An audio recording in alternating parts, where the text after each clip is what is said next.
I've got the perfect Vectorizer AI alternative for you that is completely free to use, and it actually turns out some very high quality vectors if you use the right settings. This tool was recommended to me by Juna or Detour Shirts, and I will leave a link to his channel in the description as well as the link to the website in question. So here we are on svgconverter.app, and all you have to do on this homepage is just drag and drop your JPEG or PNG file onto the screen, and then it's going to open up the editing or editor window.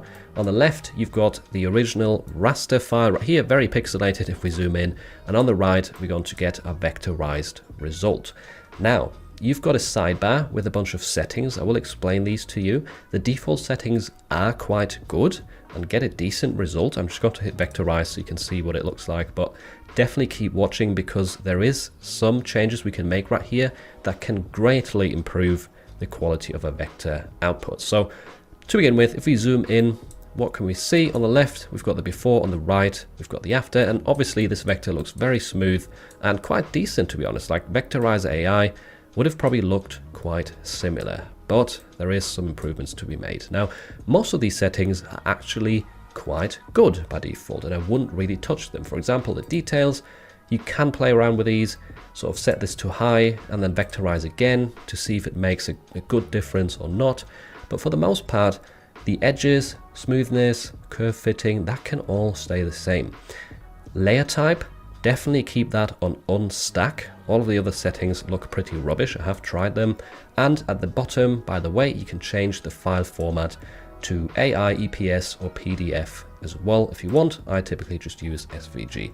And by the way, for anyone wondering, in my last video I mentioned that I'm going to try Inkscape because that has a free vectorizer. I did try it and the results were terrible. That's why I'm not really making a video about it.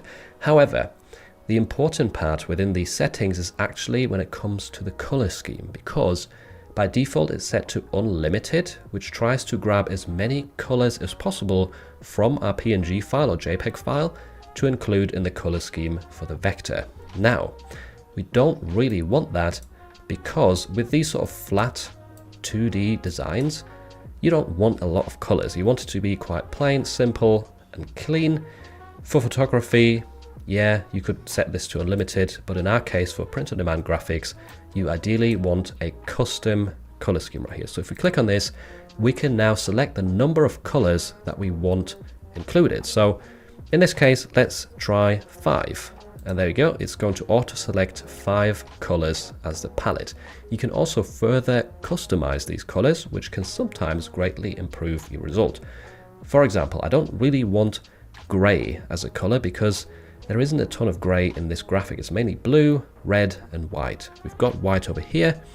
I'm going to change the gray with this color picker right here to one of these blue tones. I'm also going to change the red from this deep red right here to the lighter option on the stripes. I do prefer that light red color. And I'm also going to pick a different blue right here. Let's say that one.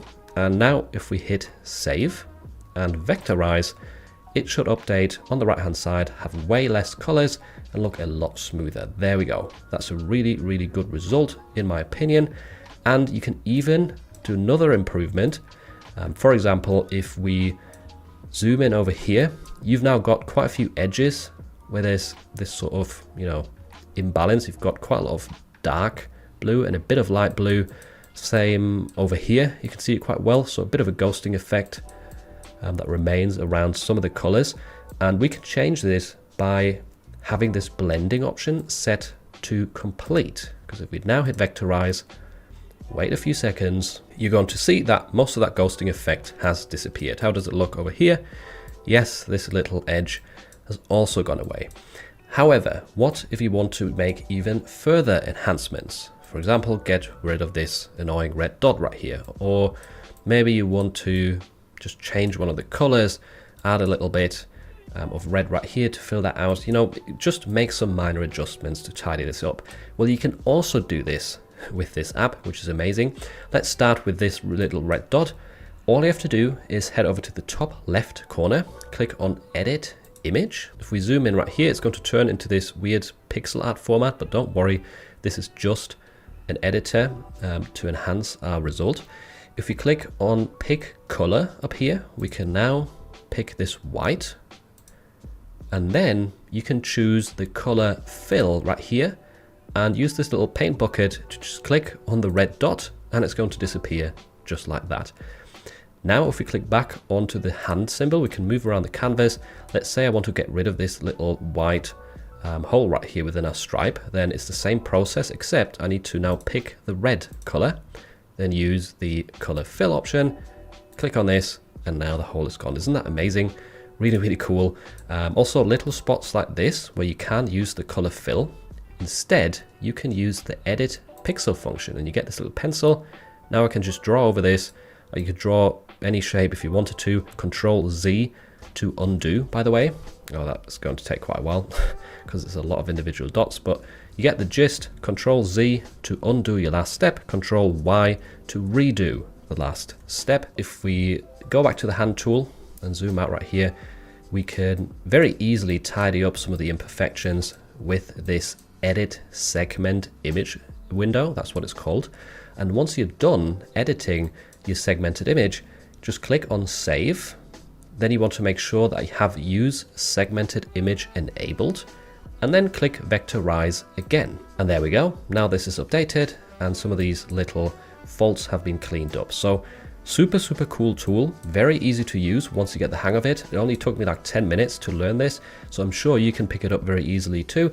The results are pretty amazing, and it is totally free right now. So this is an amazing Vectorizer AI alternative. If you've found any other alternatives that are free, let us know in the comments. Obviously, if you're done, hit download in the bottom right corner. That's going to save the vector file to your device. Oh, and I almost forgot, I'm guessing you probably want to see a quick comparison between Vectorizer AI and this new SVG converter app alternative, and I've got them pulled side by side. Now, granted, I did use the default settings in Vectorizer AI and I didn't mess with anything much, but this result, if we zoom in, actually looks a lot worse in my opinion. Like, we've got some gaps, we've got these weird sort of shadow ghosting effects going on right here, and overall, if we zoom to the right, you know, this looks a lot cleaner in my opinion. The only thing that I'm not happy with on the right hand side is the stars. Like, the stars look a lot sharper and cleaner from Vectorizer AI, but perhaps by messing a bit more with some of the settings in SVG Converter app, I could have made this better.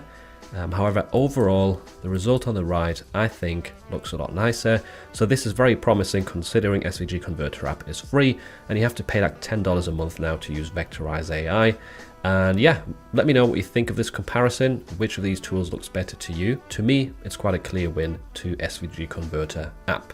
If you want to boost your sales in 2024, make sure to check out this video next for 35 very important print-on-demand lessons.